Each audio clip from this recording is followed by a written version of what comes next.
Le cours de chimie numéro 3 est le cours d'introduction à la chimie organique. Alors, qu'est-ce qu'on appelle la chimie organique? Initialement, il s'agissait de l'étude des substances issues des organismes vivants qu'on pensait trop complexes pour que l'homme puisse les synthétiser.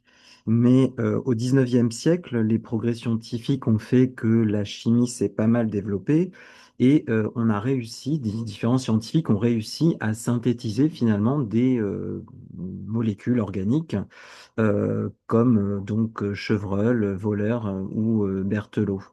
Et désormais, la chimie organique ne se consacre pas uniquement donc à l'étude des substances issues des organismes vivants. Elle consiste finalement à étudier la chimie des composés qui contiennent du carbone, que ce soit des molécules qui existent naturellement ou alors qu'elles soient créées de toutes pièces par l'homme. Donc, évidemment, il n'y aura pas que du carbone dans ces structures. La plupart des composés organiques contiendront à côté du carbone de l'hydrogène, de l'oxygène et de l'azote, voire d'autres éléments aussi comme le soufre, le phosphore.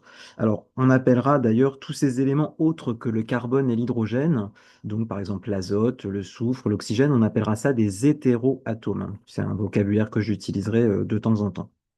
Alors, on va voir que malgré la grande diversité des molécules qui existent, on va pouvoir les classer en différentes familles. Et comment est-ce qu'on va pouvoir faire pour les classer en différentes familles? Eh bien, en fait, chaque famille va être caractérisée par un groupe d'atomes particuliers qu'on appellera un groupe caractéristique, hein, ou aussi groupe fonctionnel. Alors, qu'est-ce qu'on appellera groupe caractéristique ou groupe fonctionnel?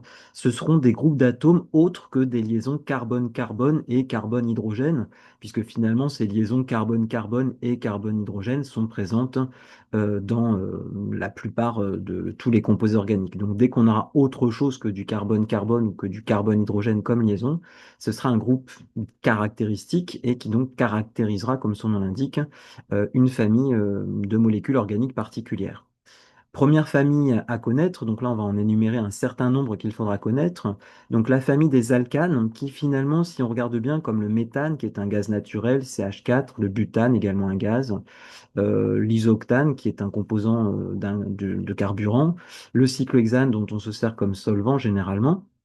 Là, on voit qu'il n'y a que des liaisons carbone-carbone, d'ailleurs que des liaisons carbone-carbone simples, et des liaisons carbone-hydrogène, c'est-à-dire qu'il n'y a pas de groupe caractéristique. Donc la famille des alcanes, c'est une des familles en chimie organique dont on ne peut pas dire qu'elle possède un groupe caractéristique. Finalement, elle n'en a pas puisqu'elle ne possède que des liaisons carbone-carbone simples. C'est ce que j'ai marqué ici. Ils sont constitués uniquement d'atomes de carbone reliés par des liaisons simples et aussi donc des atomes d'hydrogène. Alors, du fait qu'il n'y ait que du carbone et de l'hydrogène, on appelle ça des hydrocarbures. Hydro comme hydrogène, carbure comme carbone. Vous avez une autre famille un petit peu du même style qui ne possède pas de groupe caractéristique puisque il n'y a que des liaisons carbone et des liaisons carbone-hydrogène, par exemple l'hexane, un précurseur de lubrifiant, le limonène, donc qui est responsable, qui est présent en tout cas dans les huiles essentielles d'agrumes, le styrène, donc qui est un précurseur du fameux polystyrène. On voit que là-dedans aussi, il n'y a que des liaisons carbone-carbone et des liaisons carbone-hydrogène. Mais la petite subtilité, c'est qu'il y a des liaisons carbone-carbone double. Vous voyez ici une liaison carbone-carbone double. Il peut y en avoir d'ailleurs plusieurs. Dans le styrène, il y en a quatre.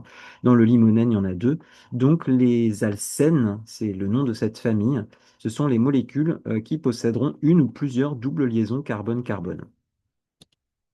Troisième famille, et là on va commencer à avoir des groupes caractéristiques euh, parce que si on regarde ce qu'on appelle donc les dérivés halogénés, comme leur nom l'indique, possèdent des atomes d'halogène. Donc là on a l'iode dans l'iodométhane, un gaz émis par le riz.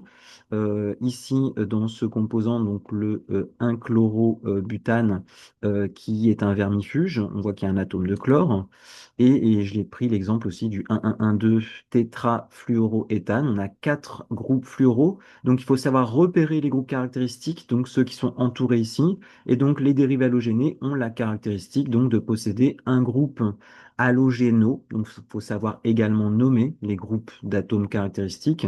Alors, un groupe halogéno, c'est le nom générique, on va dire. Mais pour l'iodométhane, c'est le groupe iodo. Pour le 1-chlorobutane, c'est le groupe chloro. Et pour le 1,1,1,2 tétrafluoroéthane, il s'agit du groupe fluoro présent en quatre exemplaires. Les alcools, quatrième famille de molécules à connaître. L'éthanol, qui est l'alcool présent dans le vin. Le linalol, qui est un autre, donc qui est un constituant de l'huile essentielle de lavande. La caractéristique commune de ces deux molécules, c'est la présence de ce groupe fonctionnel, le groupe OH, euh, qu'on retrouve donc dans ces deux molécules et qu'on retrouve aussi par exemple dans le menthol, le groupe OH, qui va porter un nom particulier qu'on va appeler le groupe hydroxyle. Donc repérez bien sur vos molécules eh bien, ces groupes d'atomes caractéristiques. Et alors c'est un groupe hydroxyle, attention, qui est lié à un atome de carbone ayant quatre liaisons simples. Effectivement, si vous regardez ce groupe OH, il est attaché à ce carbone ici qui n'a autour de lui que des liaisons simples, hein. Il est lié à CH3 une fois, il est lié à deux hydrogènes, il est lié à OH. C'est pareil pour ce OH, il est lié à ce carbone qui n'est entouré que de liaisons simples. Sinon, ce sera un autre type de groupe. Ensuite, les aldéhydes. Les aldéhydes, eh bien, eux, ont la particularité d'avoir un groupe d'atomes particulier qui est le groupe d'atomes C double liaison O. Alors ici, je suis obligé d'entourer le H, hein, sinon j'aurais entouré un peu de manière étrange. Mais ce groupe d'atomes CO qu'on retrouve donc par exemple dans le méthanal, qu'on retrouve aussi dans l'hexanal. Donc, souvent, comment dire, ces molécules qui possèdent ce groupe d'atomes ont des odeurs relativement particulières.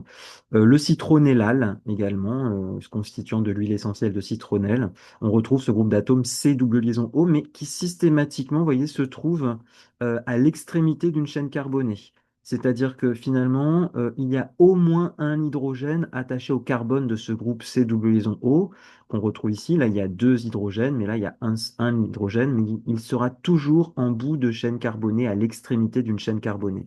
Donc, on appelle ça ce groupe, le groupe C double liaison O, le groupe carbonyle, et il constituera donc la famille des aldéhydes. Les aldéhydes, c'est un nom masculin. Ce sera la famille des aldéhydes si ce groupe carbonyle est en bout de chaîne.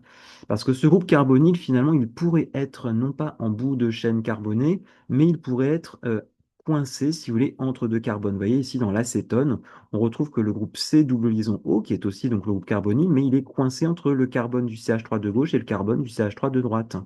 Pareil pour le méthyle, pour la méthyl-isobutylcétone, ce groupe C double liaison O qu'on retrouve est coincé entre deux carbones, et donc ça ne constitue plus la famille des aldéhydes, mais ça constituera la famille des cétones. Les cétones, c'est un nom féminin. Tout à l'heure, les aldéhydes étaient un nom masculin. Les cétones, les cétones, donc, ce sont des noms féminins. Le camphre également contient ce groupe carbonyle, C double liaison O, coincé entre deux carbones. Donc c'est comme ça que je vais finalement caractériser les cétones. Ce sont des molécules organiques qui possèdent ce groupe carbonyle, mais qui est coincé entre deux atomes de carbone. J'ai tendance à dire que être coincé entre deux atomes de carbone, ça rime avec cétone. Donc voilà, ça peut être un moyen de retenir que ces cétones sont caractérisées par ce groupe carbonyle coincé entre deux atomes de carbone.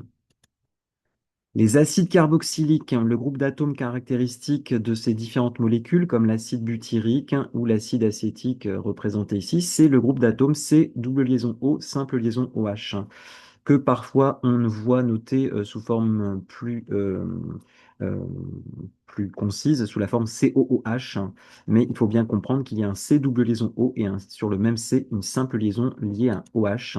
On retrouve ça dans l'acide benzoïque, qui est un conservateur alimentaire, le groupe COOH. Donc, les acides carboxyliques possèdent ce groupe d'atomes caractéristiques qu'on appelle le groupe carboxyle, à ne pas confondre avec le groupe carbonyle des aldéhydes et des cétones.